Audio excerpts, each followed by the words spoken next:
And welcome back to another episode of Pokemon Knowledge. I titled this video very important. Is the Pokemon hype greater today than it was in 2020? And the reason why I asked that is because I'm looking at the hobby and I forget what's the name of that quote. It's like the is it Occam's razor? Is that it? Am I saying it right? Occam's razor? But I'm pretty sure what Occam's razor says is the simplest hypothesis is probably the correct hypothesis. And one thing I love to do more than anything else is I love to just do those hypotheticals, those hypotheses, and throw them out there and try to figure out what's going on with this Pokemon market at any point, at any given day. And I feel like maybe the simplest answer that we could possibly have is just the hype today is still greater than 2020. And I think for some people, maybe that's a leap, but I don't think that's a leap. I think that is, in fact, just the reality that's what's going on. I just think the only difference is that a lot of the hype that was in 2020 was maybe the undereducated the person in this hobby or the person that jumped headfirst right into Pokemon and they made a lot of poor mistakes. So you saw like crazy prices at release and all this stuff. But in reality, I think those people are just smarter. But I think the hype is all still there. And I think it is just as simple as the simplest answer is correct. The hype today is greater than 2020. And I look for a lot of indications. Like, what can it be? Like, give me indicators that the hype is doing better today than it was in 2020. And I think a lot of the indicators are kind of obvious in a way. And one of the main things I like to do is I just like to look at YouTube and see. I look at all different content creators, everybody's different videos, and I try to look at the content they're putting out. And is their content like positive? And right now in the Pokemon hobby is some of the most positive like content I have ever seen on YouTube. And every single content creator is just like putting out this like super, positive content talking about the future of Pokemon. Shout out to Danny Phantom. Danny Phantom had a great video very recently and he talked about the junk wax era, but he did a very good job. And one of the things that a lot of people really struggle to do is he talked about the junk wax era, but he showed at the beginning of that video all the reasons that Pokemon wasn't the same as junk wax. And in that video, Danny Phantom was super positive about Pokemon, talking about how, baseball and all the sports, one of the things that created that junk wax era was the fact that there was all these different, companies printing cards, so you can have like a ton of Bo Jacksons, a ton of Derek Jeters, all these different players, where in Pokemon you only have that one company printing that. And I thought Danny did a really great job of explaining that and like saying how it's not the same as junk wax. But then Danny also talked about like the amount of cards that were printed in the last 2 years, 18 billion. And in that video, Danny Phantom talks about like, most of the cards we know the numbers for is it's mainly that Nintendo timeline. We're not really sure about what the WotC print numbers look like, but he talks about for Nintendo 53 billion cards, but 18 billion of those cards come in the last 2 years. Real quick shout out to Son of the Mewtwo. I appreciate the super chat. But Danny Phantom did a great job of like navigating that. And I thought it was a fascinating video, and he was able to break down numbers and show like how many alternative art cards could possibly be printed for different sets. And the numbers Danny ended up coming out with are like, if you're very bullish on this hobby, you have to love the numbers Danny came up with. Now, anytime you're trying to figure out entire print runs of cards, like it can get, you just change percentages a little bit. Danny Phantom said about, 70% of all cards printed were in English. So if you change that number and you take that from 70% of all cards printed were English, and then you change it to 60%, the amount of alternative arts and the amount of chase cards that exist, that number just drops so drastically low. But like the numbers Danny Phantom was coming out with talking about hundreds of millions of packs being potentially printed for sets. Like one of the cards he talks about is the Moonbreon from Evolving Skies. He had numbers of potentially 130 million packs of Evolving Skies, but only like 112,000 Moonbreons, which if you're bullish on on the hobby, the numbers Danny came up with, you gotta be super, super happy with those numbers. To think only like potentially 112,000 Moonbreons might exist when you look at how much demands into those cards and you look at what PSA 10 prices are selling at, when you look at PSA like pop reports, and you could start to look at how many are graded and start to like figure out what percentage of these cards are being printed. Son of a Mewtwo, man, appreciate you again with another super chat. But no, I definitely appreciate it. But yeah, Danny's junk wax video was just like a super positive, super uplifting video, and Danny's does such a good job of breaking down numbers. And I think about like, could the Pokemon hype be greater today than 2020? And I look at Danny Phantom's numbers, and the fact that big shout out to Danny, the fact that he not only broke 100,000 subscribers, but that he smashed right through that ceiling of 100,000 subscribers. And to see how many people are subscribed to his channel watching those sort of analytical breakdowns, you can't get those numbers if there's not a ton of hype in this hobby. And Danny did a great job. Just absolutely great videos. If you guys haven't had a chance to watch those, go back and watch it. It's titled like, is it the junk wax era, but with a big question mark? And yeah, he does a great job of explaining why it's not junk wax, and how there's all this demand still. And then I look at like, okay, so you got Danny Phantom, he made a great super uplifting video, and then I looked at like, what do you need for the hype to be bigger today, but for like maybe modern prices to be lower? You need that education gap of new collectors to kind of go away. You need people to understand like that at release, don't FOMO into products, because if you don't FOMO into products, prices will stay low at release, and then you won't have these crazy booster boxes exploded in prices. And anybody's going to tell you, crazy prices at release is not healthy for this hobby. It's not. Like, you don't want to see $200 booster boxes. You don't want to see a Vivid Voltage S-type situation where before reprints you get booster boxes creeping up to $240, $280. Like, you don't want to see that. And then, I don't watch a lot of Twice Baked Jake's videos, but Twice Baked Jake had a fantastic video where he talked about, like, prices keep dropping.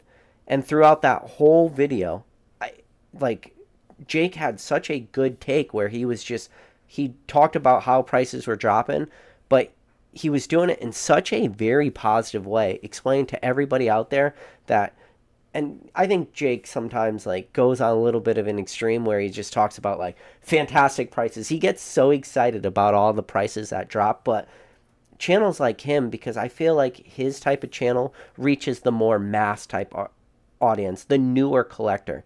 So to have a guy like Jake on there just saying prices are low, now's great buying opportunities, now's the time you want to buy, and like that's all that video was about, was just talking about like all these great prices. And he talks about Scarlet and Violet booster boxes selling at $90 and how he thinks those are just such great points. Like, he was so very positive throughout that whole video, and I'm like, man, it's videos like this that the hobby needs so desperately to educate that newer collector, to educate the new collector, so when they see prices start to retrace a little bit, understand like these are when you actually have good entry opportunities. This is when you actually have good buying opportunities, And I feel like in the past, there was always so many channels out there that would just, pump everything to the moon.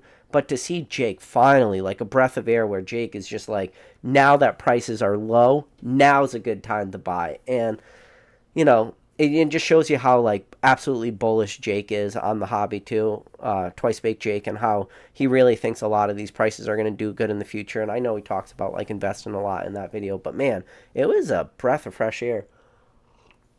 And I just type in like, I just want to see like what the overall hobby's doing, because you got to look at the big guys to say, is this hobby in a better place than it was in 2020? And I look at just PokeRev in 2020. He had less than 1 million subscribers. I just checked his most recent subscriber count, 2.2 million. He came on this channel, he hadn't even hit 1 million yet. And then eventually he hit 2 million. And then when he was on and we were talking about his 2 million, I said, Rev, I think you have the ability to not just hit 2 million, but 3 million, 4 million, up to 7 million. And one of the things Rev asked is, do you think that this hobby's even big enough to get to those sort of numbers? And I said, yeah, totally. And especially channels like his. And to see how quickly he went from 2 million subscribers to 2.2 million, And then shout out to Pokemon Radar, John out there. John's been doing some great podcasts lately. If you guys haven't had a chance to watch those, I recommend you subscribe to the Pokemon Radar. But he does great podcasts, and one of those podcasts he has on was Pat Flynn. And like talking to Pat Flynn and talking about like growing this hobby, growing the content creating space, like you can't grow any of that. You can't do that if the hype's not there, if the engagement's not there.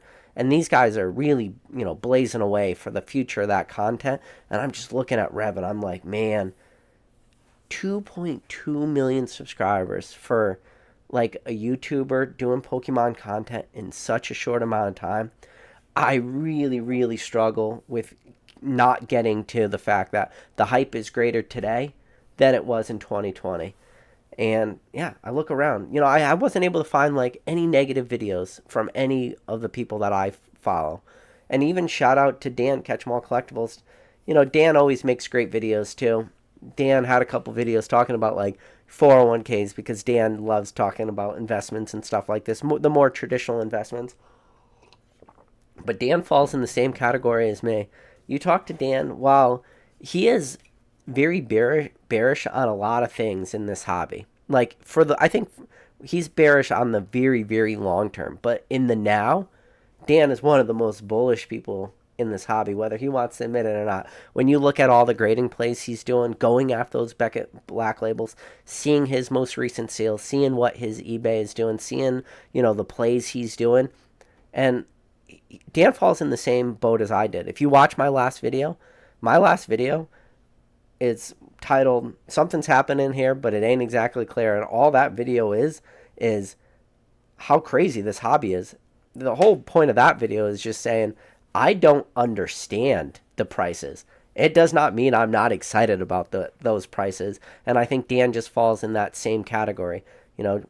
I don't know where the money's coming from. Dan doesn't know where the money's coming from. But that is in no sense of the imagination a negative. That is just a question thing.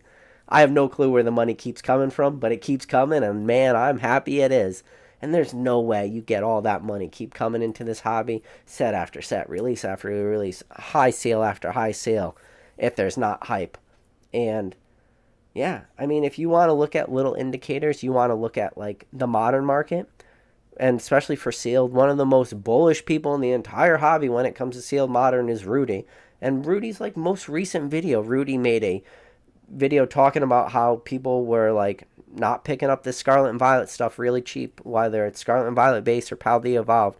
And Rudy, in it's like his most recent Pokemon Ramp video, he talked about potentially acquiring massive positions in Scarlet and Violet and Paldea Evolved at that $90 booster box range. And whatever Rudy, a massive position for a lot of people out there watching this, we might be thinking 10 or 20 cases for ourselves, and that would be an absolutely massive position for like one person. Rudy, I can't even imagine what a massive position for Rudy could be. Massive position for Rudy could be 1,000 plus cases easily, like easily. Where for us, it's, 10 cases is massive. And I mean, just that video, watching Rudy's most recent video, I'm like, oh man, that is like one of the more aggressively positive Pokemon videos we've seen in a long time. Rudy talking about acquiring huge positions. And Rudy, the last time he made a similar video is when he acquired those big positions in Chillin' Rain and Fusion Strike. When we had that big dump of Brilliant Stars, Fusion Strike, Evolving Skies. Yeah, when Captain Hindsight plays Monday morning quarterback, like a lot of us probably wish we didn't acquire as much Chillin' Rain as we did, and probably wish, because when Chillin' Rain was selling for $90 booster box, Evolving Skies was selling for $95. So profit-wise, Evolving Skies would have been the better play opposed to that Chillin' Rain 80, but when you see booster boxes drop to 80, like it's so enticing. And it's the same thing with, Scarlet and Violet booster boxes hitting that 90, sub 550 a case. I keep mentioning in videos like Paldea Evolve, Scarlet and Violet base, man, those cases are very enticing at that sub 550. It's just, and I talked about it in my last video, how ridiculously spoiled we are in this hobby that I just think that I can do better than the returns of those in like the near term. And I talked about in my last video, like some of the thoughts right now, those are scary thoughts, scary, scary things to say. That you think you could outperform, you know, like really good products in the short term or potentially long term, just flipping your money into the market. And you cannot do any of that. You cannot talk those irrational conversation because that's what those are. Those are irrational sentences when you say you think you could outperform super cheap like seal product. I talked about it as simple as the Charizard, and this is my last video talking about the Charizard UPC, that if the Charizard UPC goes from $80 today to $200 in a year from now, I still think there's more plays out there that you can flip that money. Those are dangerous sentences. Those are scary sentences. But there's no way that those sentences could exist if you don't have greater hype today than you did in 2020. That's why I do just think it's as simple as what I said, that Occam razor. The simplest answer is probably the correct answer. And the simplest answer is the reason why there's so much like price movements going on, so much hype. I think it is just the simplest answer. The hype today is greater than it was in 2020. And, you know, like going back to Danny Phantom's video, one of the things he talks about is 18,000 cards, or sorry, 18 billion cards printed in the last 2 years. So, you know, yeah, you can look at these modern prices, and the modern prices are low, but it's just because Pokemon might have finally started printing enough to at least meet demand at the current release. The same thing we had seen for a decade before all the hype happened. It just took them a while to get to whatever that magic number was to not have booster boxes absolutely ridiculously stonk out the gate. And so I just think that they're actually printing enough to meet the huge amount of hype that is in the hobby today opposed to 2020. And again, I think a lot of that does have to do with like the smarter collector, the smarter investor, the smarter person acquiring products. You know, in 2020, to go into your local Walmart or Target or GameStop or Best Buy and to pick up product on the shelves wasn't out of a want. It was like out of a need, meaning you needed to pick up product when you could find it on the shelf. Otherwise, you had no other option to buy it. And you never want to pick up product at your Walmarts or your Targets or Best Buy or GameStops because you usually at that point you're going to pick up product at MSRP. And historically in this hobby, MSRP is the worst possible price point to pick up product. You always want to pick it up cheaper, but you had no choice. It wasn't out of a want. You didn't want to pay MSRP, but you needed to because if you didn't, you had no other opportunity. All online retailers were completely sold out. PokemonCenter.com had no supply of Pokemon cards for a while, but now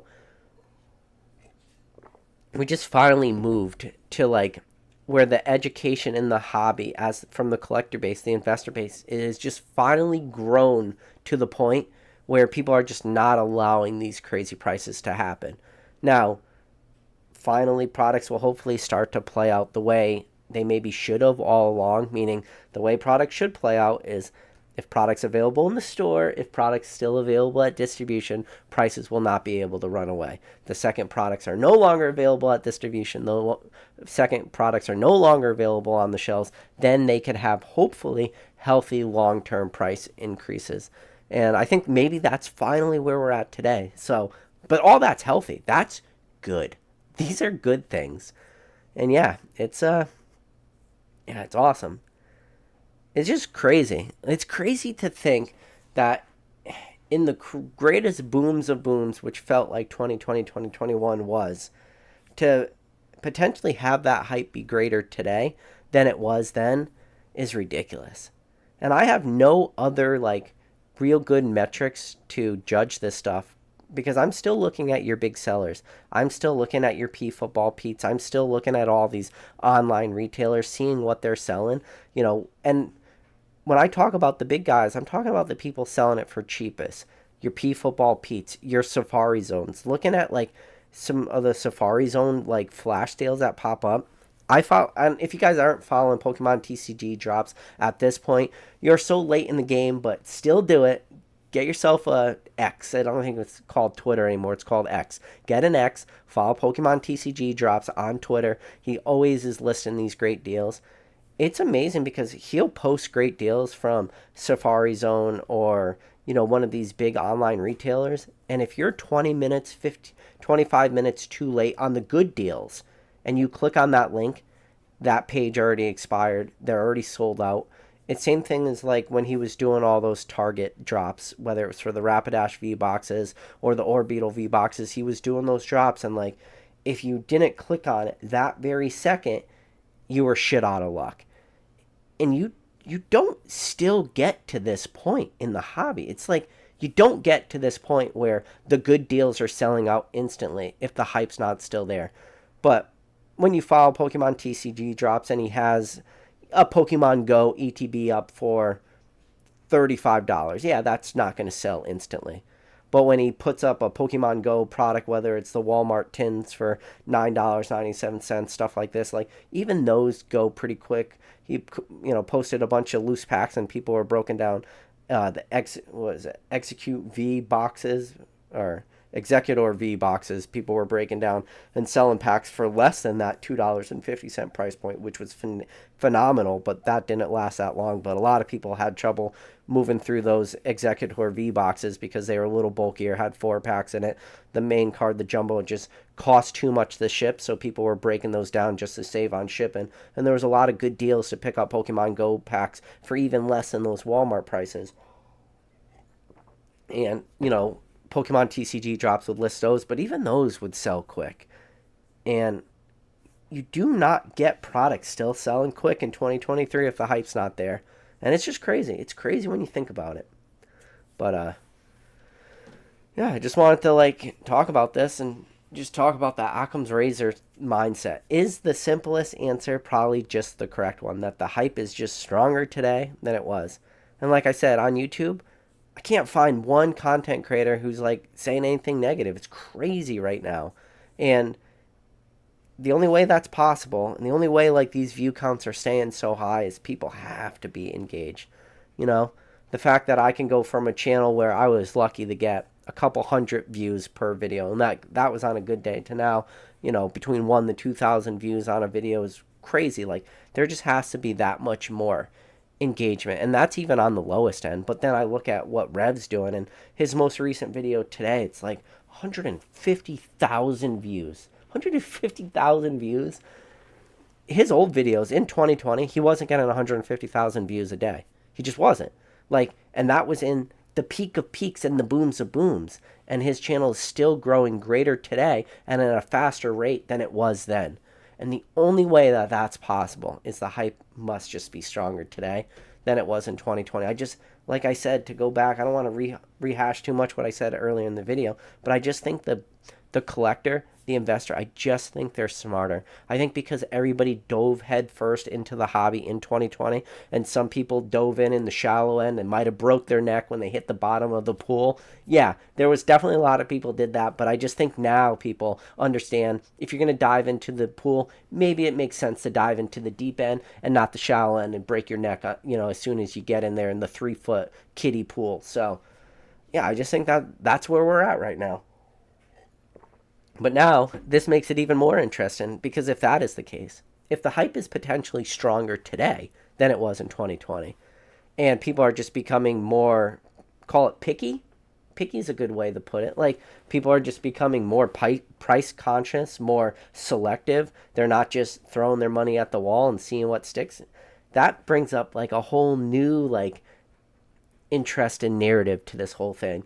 It's if, in fact, hype is stronger.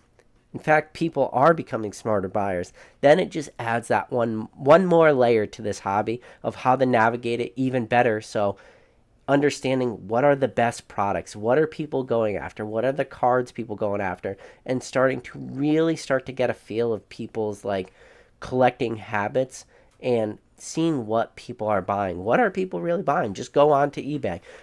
For a couple, I'd say for a couple weeks for some people, for an hour or two or a couple days, just search what are people buying on eBay. Look at what sold that day. Highest price first. Just see what sold in the last 24 hours and just sort by highest price. And you'd be amazed at what people are buying right now. And you can see the collector mindset shift, the high-end shift that people are having.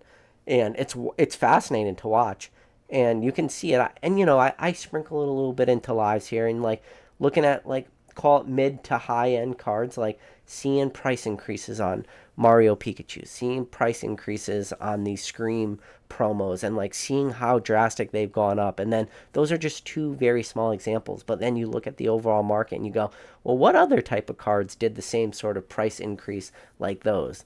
And then you start to look at the graded market and like see what are people grading, like what are these modern 10s reaching? Are they reaching the same modern 10 prices we were seeing? Are even the buyer pool on those modern cards, are they getting even smarter? And what I mean by that is the race to the bottom, because the race to the bottom is always the thing, but is the race to the bottom getting even faster? Because if the race to the bottom is getting even faster, that means there's more competition in certain cards in certain areas of the market. Because the only way you get that race to the bottom is because that competition exists in order to keep forcing that price down. Where if you're the only person to grade even a super modern card at release and there's no competition out there, while that price of that card will definitely retrace in the future, it might not retrace as fast because there's not as many people playing that game. But then watching cards like that and just see race to the bottom, but then watch full art trainers like Scarlet and Violet cards and just watch everything and say, okay, let me get an idea of the pop reports. Let me see how many people are grading. Let's see how fast this card is going down. And then you start to even play that next game. You say, okay, it's very clear what everybody was grading, what was the first to market plays. But then you'll find some cards race to the bottom, but other cards in the same set don't have that race to the bottom. They don't have that race to the bottom because for whatever reason, not a lot of people graded certain cards. And it's just a constant game. And I love that game. I love to play the analytics and just look. And you could do that on your own. It's very easy to look at a set and see how many cards were graded in that set and see which card was graded. And then start to look at prices, you know? I'll give you on the most basic, like, pulled back, like,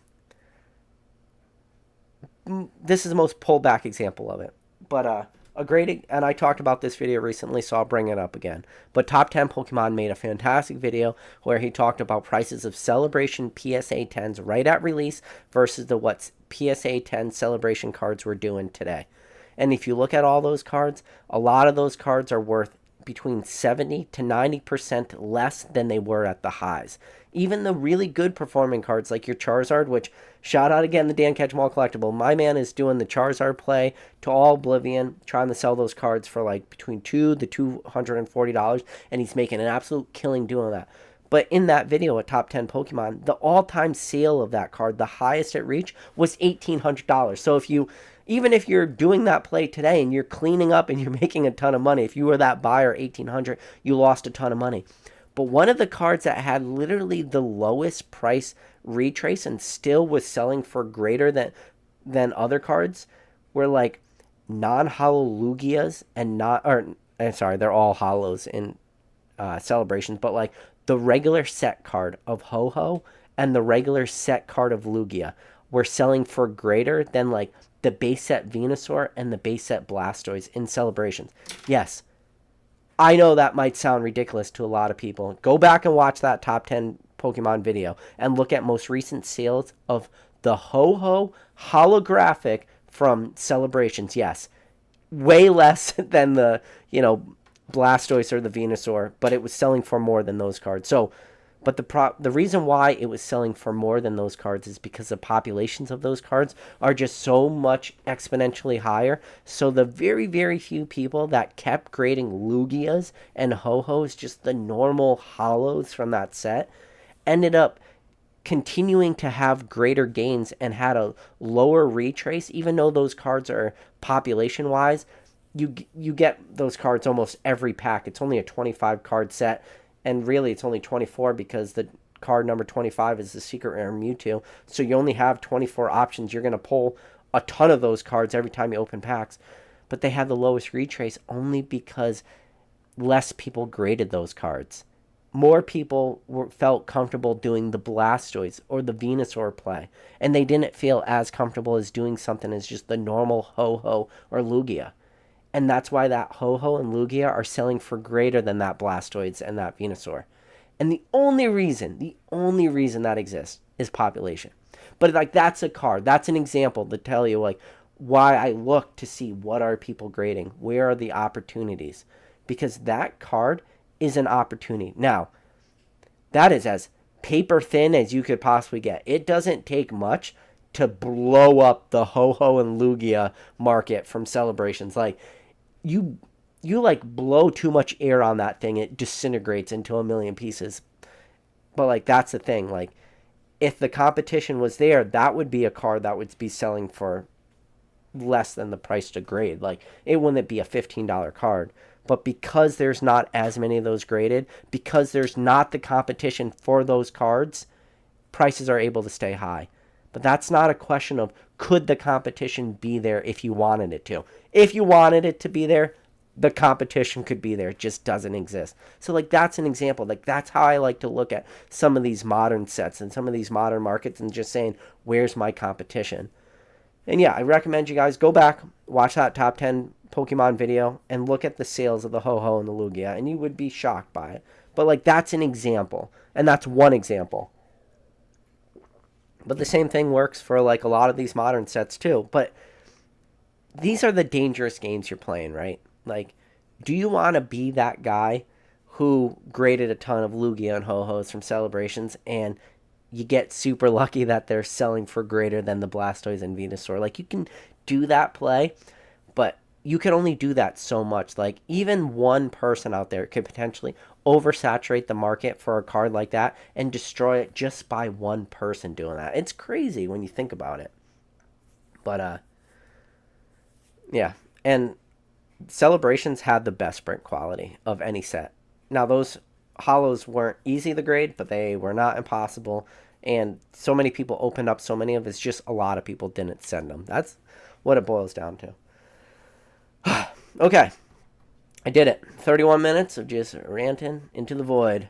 Now I'm going to go read up on the chat a little bit. Try to keep this a shorter live. I've been doing my best. Keep it under that 30-minute mark. Not going to do it this video. That's okay. Big shout out to number one mod in the game, Drew. Always first in the chat. I don't know how he does it. He's got that notification bell on. I recommend you guys hitting that notification bell. See Christoph. See Big G Collects. Wow, Big G Collects says first time here in time to actually see this live. Well, Big G Collects, I appreciate you tuning in for this, man. Growing Reality said happy to be here. Pokey Kid. So Kid Turi says, damn, 2020 feels distant to him. I think 2020 probably feels distant to a lot of people at this point. And it's just, 2020 was such a difficult time to navigate.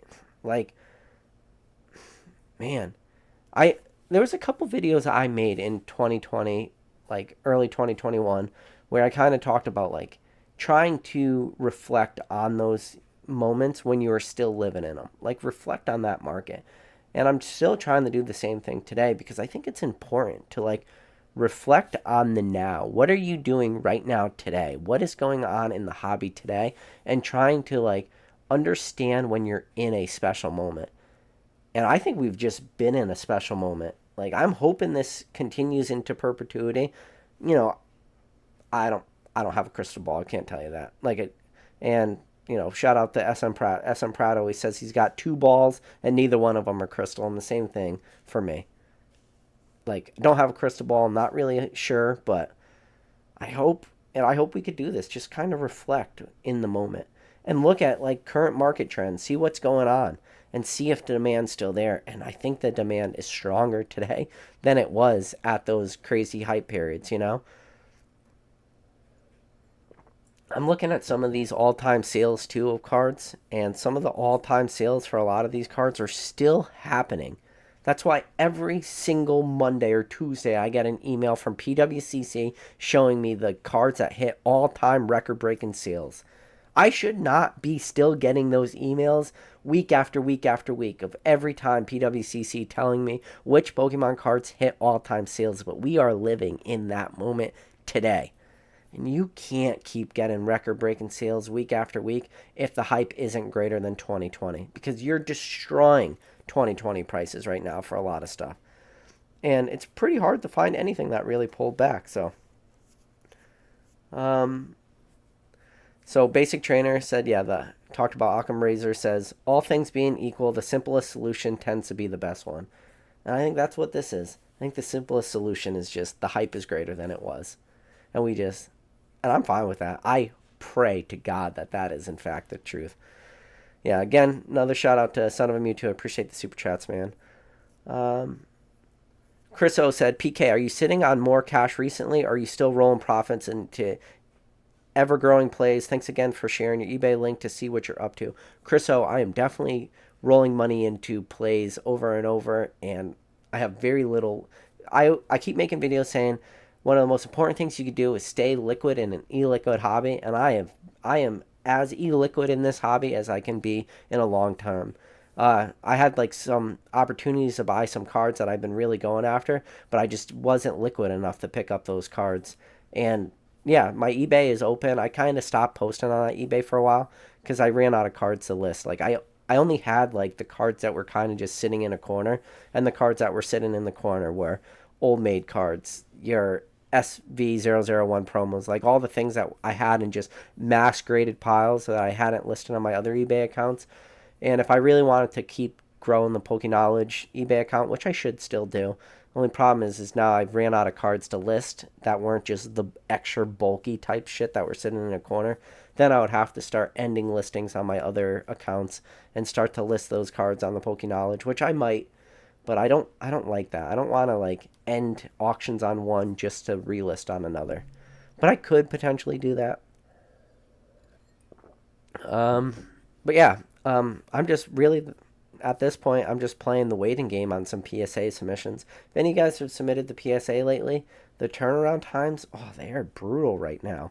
Just to get your cards to go from stage 3, which is that research and development, to go to that step 4, which is grading. Just that timeline right now, recently, at the time of recording this video, is brutal. Brutal. I mean, I talked about some submissions I sent at the end of May and got back like middle of June. That doesn't seem like that long ago. May, June of this year doesn't seem like that long ago. But now, from cards that I submitted like in July to now, are over a month just to get it into like from stage 3 to stage 4. It's crazy. Like, go back to what I just said. Send submissions in May, got them back in June. Now sending submissions in July and don't even get them into stage 4 by August. It's crazy. I don't know what's going on with PSA.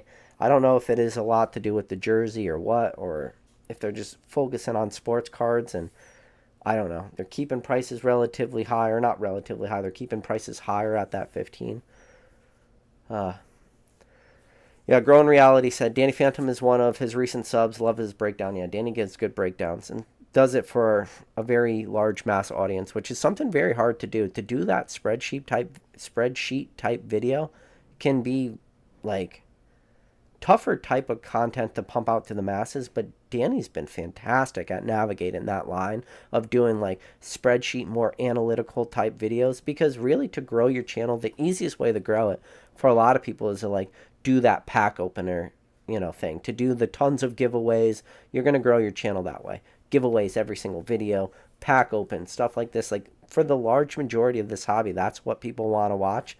But you're already seeing like what Opossum Bud's doing, his subscriber growth, and he's doing like that detective type, content, or which has been fantastic. If you guys have been following this Blake's Break type stuff, so I'm gonna make you guys a deal. At the end of today's video, I will record a classic "If Whatnot Was Scamming You" with the Guessy Energy. This is how it would look. I'll make that video as soon as I'm done with this. It won't take me long. But if you guys haven't watched that, on this channel, I have a playlist. It's called Resealed Videos.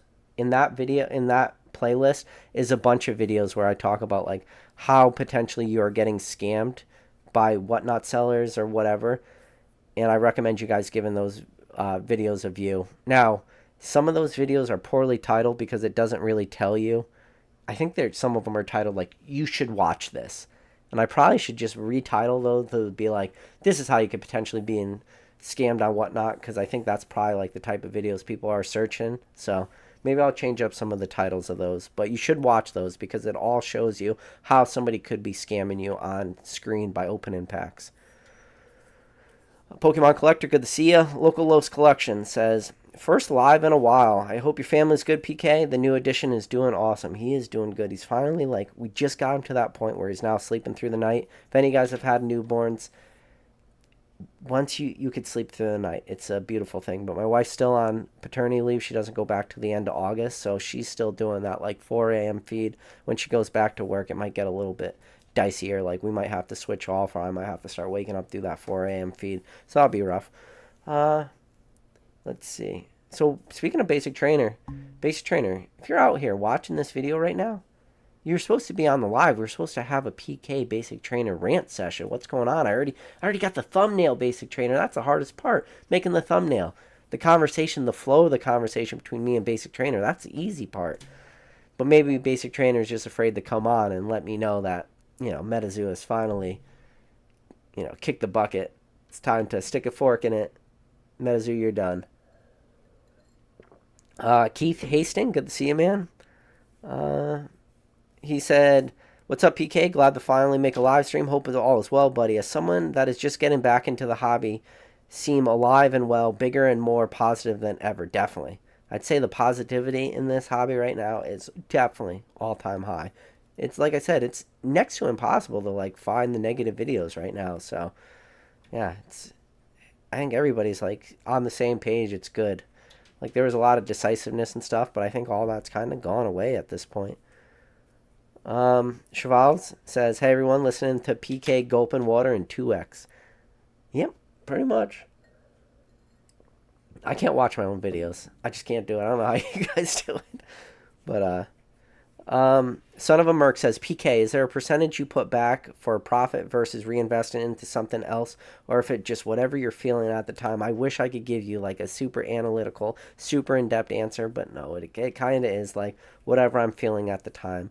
And a lot of the time is whatever I'm feeling is like, what are the bills that are coming? And a lot of those bills sometimes could just be grading fees, Like if you're sending multiple submissions out, I always got to keep like however much those grading fees are going to cost, like to have that money available, because I don't want to start like playing that ultimate game of getting submissions back, trying to like rush them onto the market instantly, trying to sell the high dollar amount cards, which is a good strategy. And like I still do apply that strategy, but I don't do it with like the scared feel to it. So a lot of the money I'm putting aside are usually to pay those bills that are coming up, or, for any set, every month I have to allot X amount of dollars, especially when sets come out, especially if like prices are really good. If I'm going to pick up a case of a booster box right at release, plus that case of Pokemon Center ETBs, plus I like to do like my pack art set of each set. I like to do a blister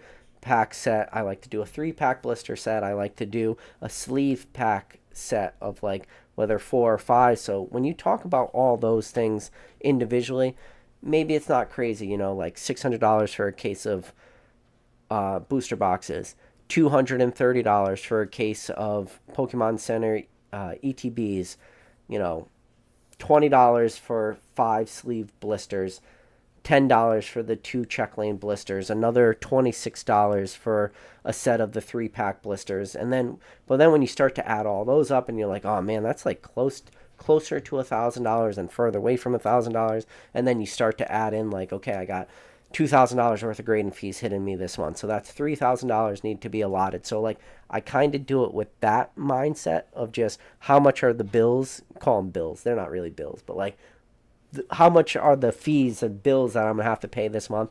I'll put that money aside. But no, to answer your question, Son of a Merc, there's not like a percentage I put away. It's just like whatever I think I'm going to have to pay out this month. And that's probably not the best way to do it, but like that's the honest answer for you.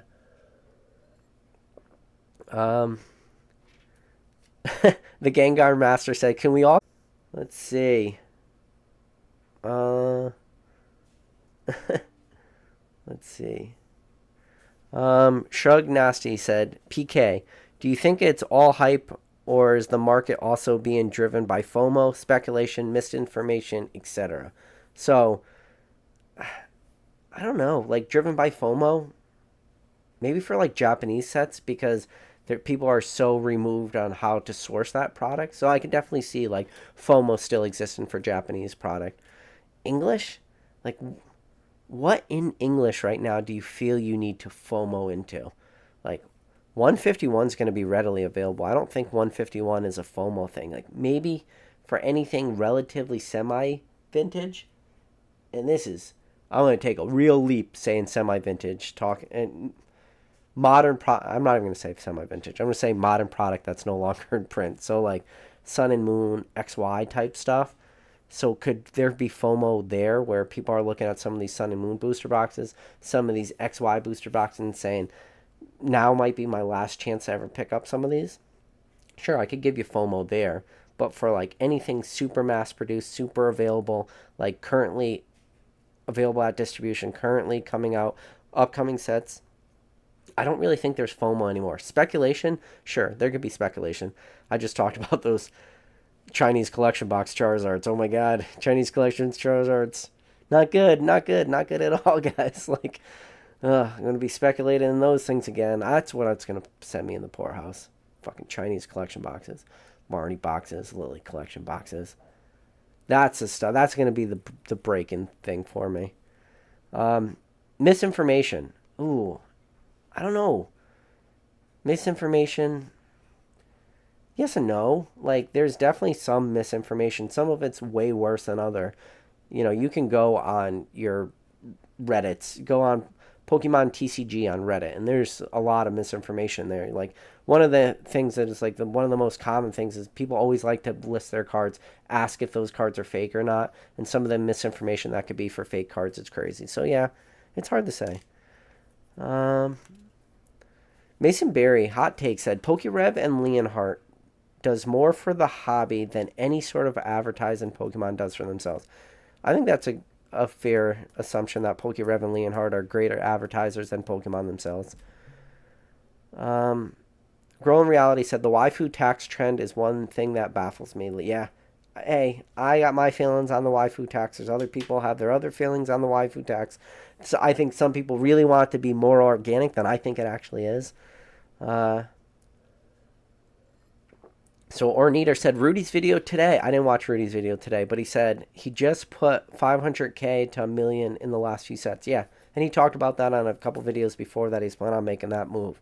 And yeah, that's about as bullish as you can get at Pokemon. Like, I don't think that is a bearish thing people are doing. So yeah, Brent says Lost Origin booster box case deal on Safari was great to see. I'll tell you what, when Safari Zone has good deals, my God, does Safari Zone have good deals? The Safari Zone deals are so good, but the problem is they do not last for very long.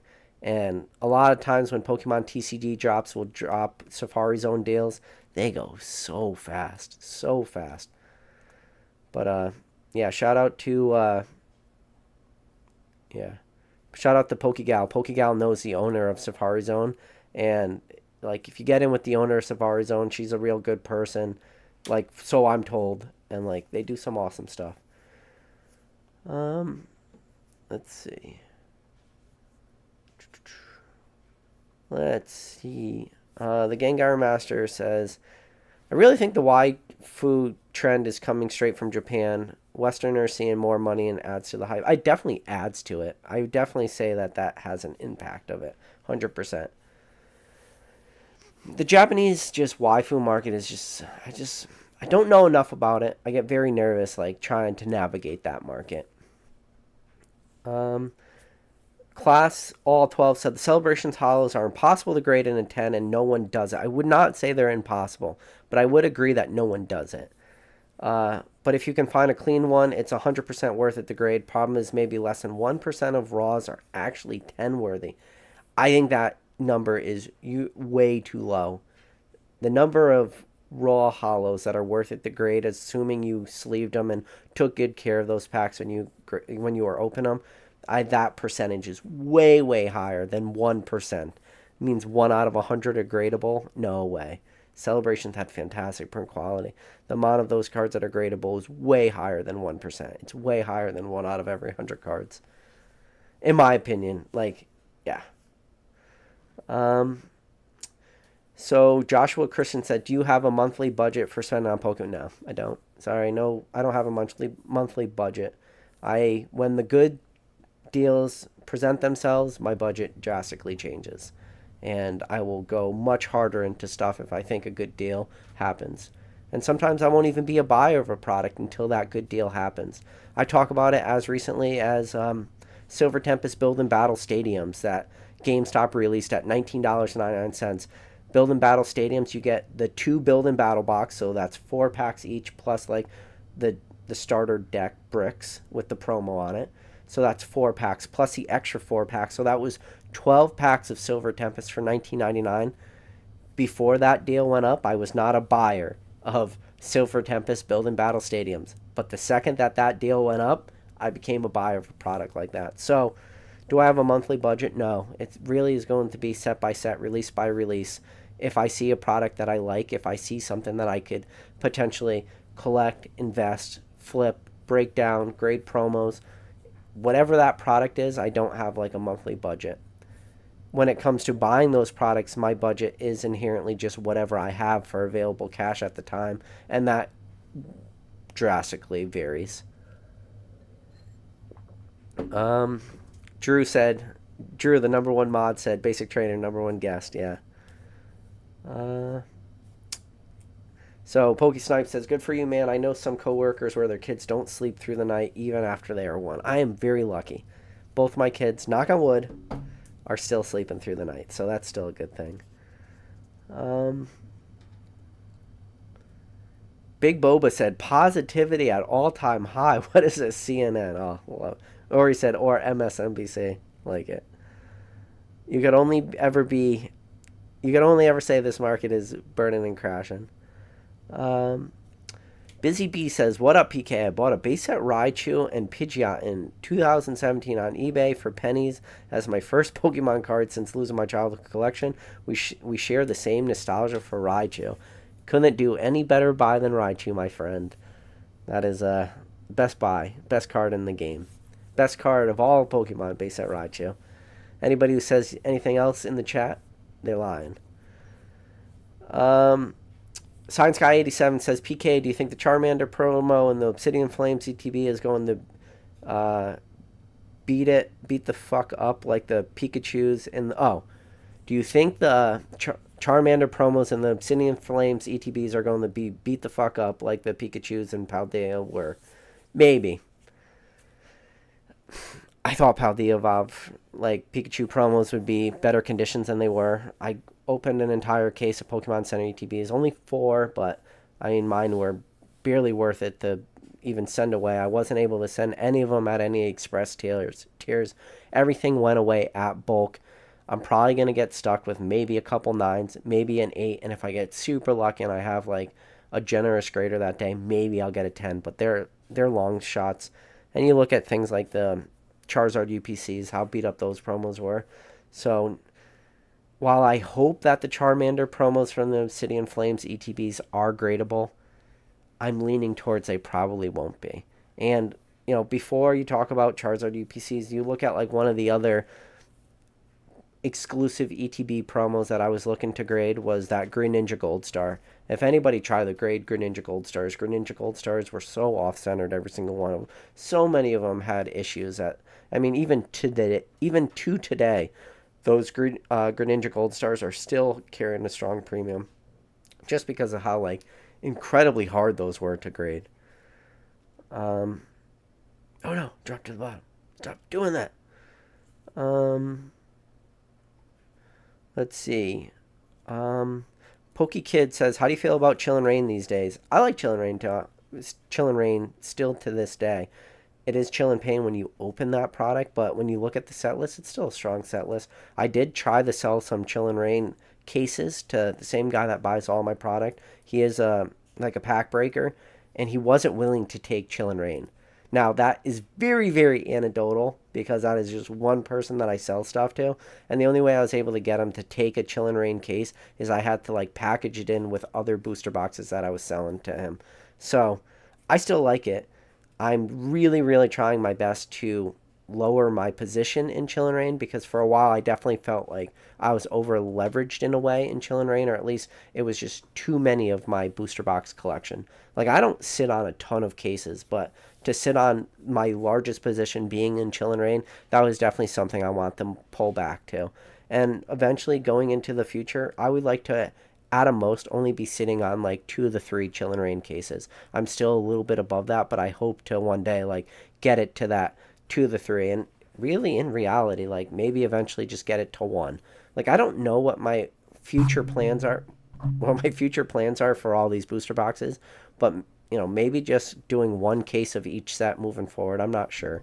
Like we all can't be the Dan Ketchum collectibles out there sitting on 20 cases of every single booster box. Mm-mm. Let's see.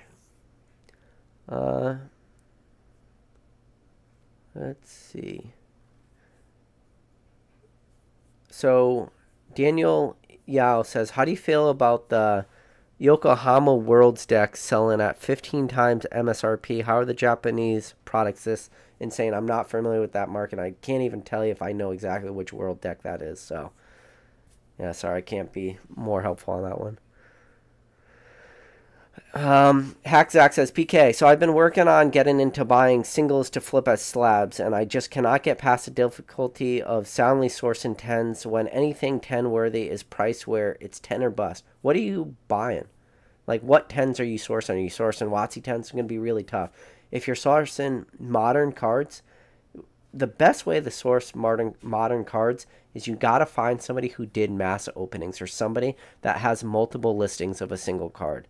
So I don't know what card you're talking about, but let's just say you're doing okay. No, he didn't put what you're sourcing, but let's just say you're doing trainer gallery cards. Trainer gallery cards are really, really hit or miss when it comes to print quality and when it comes to 10 candidates.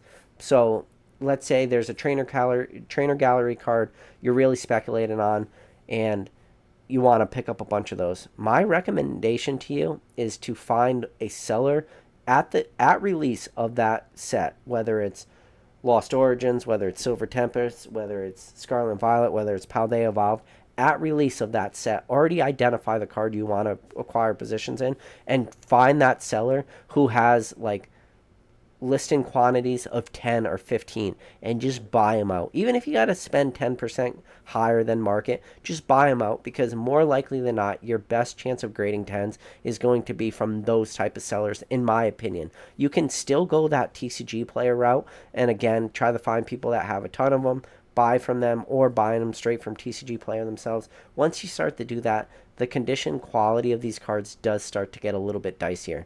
But my biggest recommendation to you when it comes to sourcing 10 quality candidates is finding sellers that have multiple listings of cards. And for the cards that aren't worth it to sell, like just don't grade, or the cards that aren't worth it to grade, just don't grade them. Don't put yourself in a position that you're constantly getting like 7s or 8s or potentially 6s if there's little dings or dents. So he said, "I heard some people are still waiting on those building battles." Some people are, man. That's what I heard too. Son of a Merc says, "Your subs are steadily rising too, even though you deserve way more with all the legends that have been on. Had to go back and watch the live where you had literally everyone on at the same time." Appreciate that, Son of a Merc. I appreciate the kind words, man. Class A12 says, "I looked through hundreds of Celebration Hollows, all sleeve, found 4 totals I thought were 10s. One ho-ho already sold on eBay LL. I don't know if they all look flawed. Maybe I pre-graded too hard." Yeah, I just don't think it's a 1% like success rate. I think you might be just a little too meticulous with your pre-grading, but that's not a bad thing too. Like if you're really, really meticulous and you're getting 100% Gem Mint 10 rates, like you're doing something right. But there's a lot of people I talk to that are relatively harsh on their own pre-grading, and they'll sit on a card that they think didn't have a shot of a 10, and they'll sit on it for a while, and then eventually they'll just kind of send it out into submission to just see what happens. And I have found a lot of people have been pretty, like, harsh on themselves, where those cards they didn't think were going to get 10s still end up getting 10s.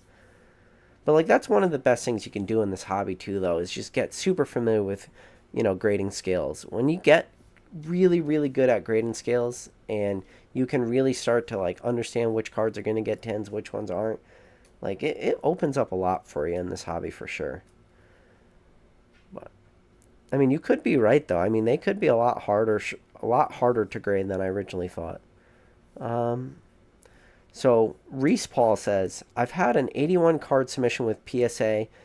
It's been in order arrived awaiting processing for 1 month now, so I have a feeling they are starting to take much longer again, sadly. Yeah, I'm on the same, man.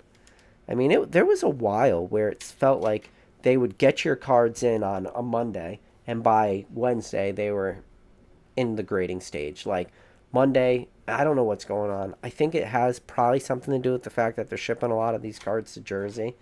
I don't know. If you guys haven't had a chance to watch that interview I had with Nat Turner, I do recommend you guys going checking out that video. Just type into my channel, interview with Nat Turner. He is the president and CEO of PSA. He does answer some of these questions. So, all right. Made it to the bottom. All right, guys. As always, I made it an hour and 1 minute. I was trying to go for 30 minutes. I only shot it by 30 minutes this time. But listen, as always, appreciate every single one of you guys. I don't ask for much. All I ever ask for you to do is two things. One, hit that like button. Number two, if you're not subscribed to this video, you're not subscribed to this channel, but you've made it to the end of an hour-long video and you haven't hit that subscribe button, I recommend you hitting that subscribe button. I do a lot of these type of videos. But as always, appreciate all the guys in the chat. You guys are all superstars. Appreciate every single one of you guys. If it wasn't for you guys, I wouldn't be making these type of videos. And as always, I'll catch you on the next video.